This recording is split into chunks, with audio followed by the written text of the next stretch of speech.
Halo teman-teman ATLM Indonesia. Nah, kali ini kita membahas lagi materi soal-soal latihan UAS UKOM tryout SKB bagi ATLM. Materi kita kembali ke pasien tentang plebotomi ya. Jadi plebotomi terkait di sini komunikasi plebotomi, hak pasien dan pengaruh fisik ya. Bagian 9 di channel ATLM Indonesia untuk diploma 3, diploma 4. Jadi saya menyiapkan sebanyak 6 soal mengenai materi komunikasi plebotomi, hak pasien dan pengaruh fisik. Oke ya, langsung saja teman-teman. Semoga teman-teman selalu sehat dan dilimpahkan rezeki. Nomor 1 untuk soal kali ini yaitu sebagai berikut. Berikut ini hak-hak bagi pasien saat dilakukan plebotomi, kecuali yang A. Perlakuan, perawatan, perhatian baik selama menjalani perawatan.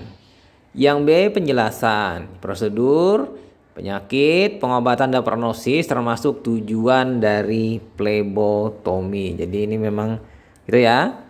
Kemudian yang C, rahasia pribadi terpelihara. Ini juga lanjut lagi.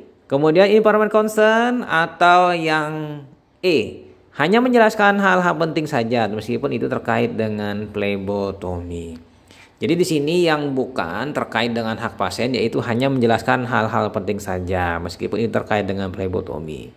Jadi di sini yang benar itu adalah menjelaskan secara ringkas dan detail mengenai kegiatan plebotomi ya, mulai dari pengambilan darah tujuannya, kemudian rasa sakit dan nyerinya, hingga selesainya dan jumlahnya yang dilakukan pengambilan baik menggunakan beberapa buah tabung vakum ya, supaya jelas si pasien dan juga dijelaskan agar tenang dan tidak menarik tangannya. Jadi ini adalah menjelaskan hal-hal yang detail terkait dengan plebotomi. Jadi penting sekali ya. Dan pastinya ini adalah hak pasien untuk mendapatkan informasi tersebut.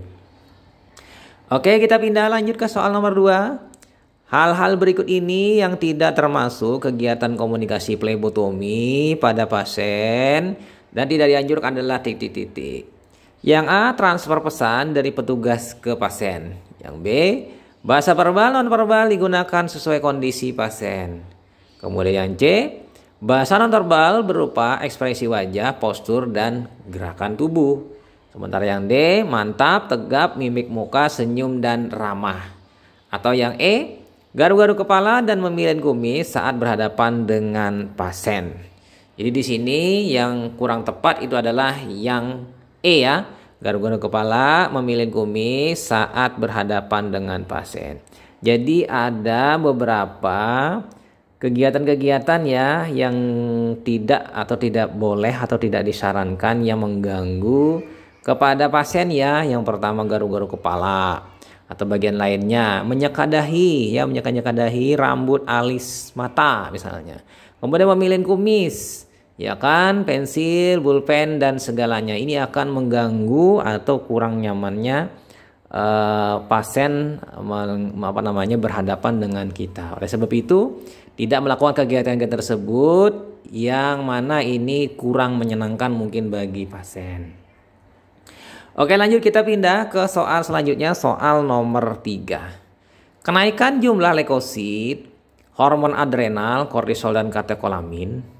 Ya kan, kecemasan atau kegelisahan dan hiperventilasi, ketidakseimbangan asam basa dan kenaikan laktat dalam darah. Nah, ini adalah pengaruh kondisi fisik tersebut termasuk dalam titik-titik. Yang A, kegiatan fisik. Yang B, stres atau ketegangan fisik dan mental. Yang C, diet dan nutrisi atau yang D, variasi diurnal. Atau E, postur tubuh. Jadi misalnya ke kondisi yang ini maka terkait kalau kita berkaca dengan kortisol dan katekolamin itu terkait dengan stres ya. Jadi sini stres yang menyebabkan ini akan mengalami perubahan kenaikan. Jadi stres itu menyebabkan kenaikan beberapa komponen dan juga pada pemeriksaan gas darah itu akan menjadi hiperventilasi. Jadi ketidakseimbangan asam basa kenaikan laktat dalam darah. Ini berkait dengan nanti AGD yang berpengaruh ke arah nanti asam atau basa, ya kan, karena hiperventilasi atau hiperkapnia bisa juga terjadi. Tapi ini penting juga ya untuk diperhatikan untuk nanti pada saat melakukan pengambilan darah pada pasien. Kita lanjut ke soal selanjutnya, soal nomor 4 masih di channel ATR Indonesia. Akibat variasi diurnal, maka parameter yang terpengaruh nilai atau kadarnya mengalami kenaikan atau penurunan adalah titik-titik. Yang A kortisol dan besi, yang B enzim AST, ALT dan CA, kemudian yang C hitung sel leukosit dan trombosit, atau yang D glukosa darah dan kolesterol, atau yang E APTT dan PT. Nah, di sini teman-teman yang kena pengaruh akibat variasi diurnal adalah kortisol dan besi. Nah, keduanya ini terkait ya dengan kondisi tersebut, sehingga perlu melakukan pemeriksaannya, dipastikan ya, misalnya kayak seperti kortisol ya. Kortisol dalam serum itu sangat meningkat pada pagi hari, namun akan menurun pada sore hari. Jadi pengambilannya tidak boleh dilakukan ya kan pada pagi hari nanti kan, atau pada sore hari. Tinggal memilih kita yang mana yang paling nyaman. Biasanya sih kalau pemeriksaan ini menggunakan sistem pengambilan 3 kali ya, 3 kali nanti. Lalu diambil rata-rata karena akan terjadi penghitungan yang rata-rata hasilnya tadi. Jadi bagusnya memang diambil tidak boleh hanya satu waktu saja.